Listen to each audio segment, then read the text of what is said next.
غم کتنا ہی سنگین کیوں نہ ہو، نیند سے پہلے تک ہے۔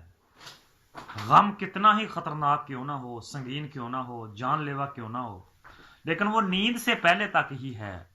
کیونکہ ایک بادشاہ نے ایک فقیر سے پوچھا تھا کہ تمہاری رات کیسے گزرتی ہے؟ تو فقیر نے جواب دیا کہ بادشاہ سلامت، کچھ تو تیرے جیسی گزرتی ہے اور کچھ تیرے سے بھی افضل گزرتی ہے۔ تو فقیر کا یہ جواب سن کے بادشاہ چونک گیا۔ اس نے کہا، فقیر تو جانتا نہیں میرے محل کو، میری چھیج کو، میرے سکون کو، تیری رات مجھ جیسی یا مجھ سے بہتر کیسی ہو سکتی ہے؟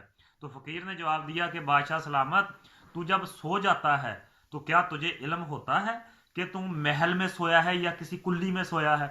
تو بادشاہ سلامت نے کہا، نہیں فقیر، جب میں سو جاتا ہوں تو مجھے کوئی خبر نہیں ہوتی کہ میں کہاں پر سویا ہوں۔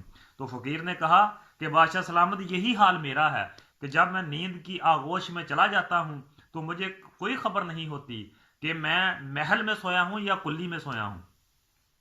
تو فقیر نے کہا، یہ تو ہوگی تیرے جیسی۔ بادشاہ سلامت تسلیم کرنے پہ مجبور ہو گیا۔ پھر فقیر نے کہا کہ بادشاہ سلامت، تو جب تک جاگتا رہتا ہے کیا کرتا رہتا ہے؟ تو بادشاہ سلامت نے کہا کہ میں سلطنت کے امور طے کرتا رہتا ہوں۔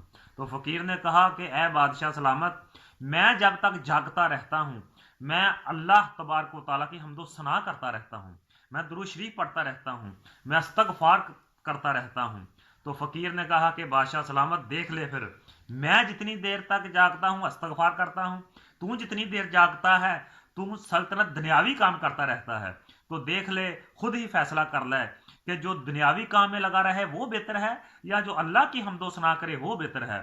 تو حضرات محترم، بادشاہ سلامت اپنی آنکھیں نیچی کر گیا اور اسے تسلیم کرنا پڑ گیا کہ فقیر ٹھیک کہہ رہا ہے کہ اس کی رات کچھ میرے جیسی ہے اور کچھ مجھ سے بہتر ہے۔ تو اسی لیے حضرت واصف علی سرکار لکھتے ہیں کہ جو ہے غم کتنا ہی سنگین کیوں نہ ہو، وہ نیند سے پہلے تک ہے۔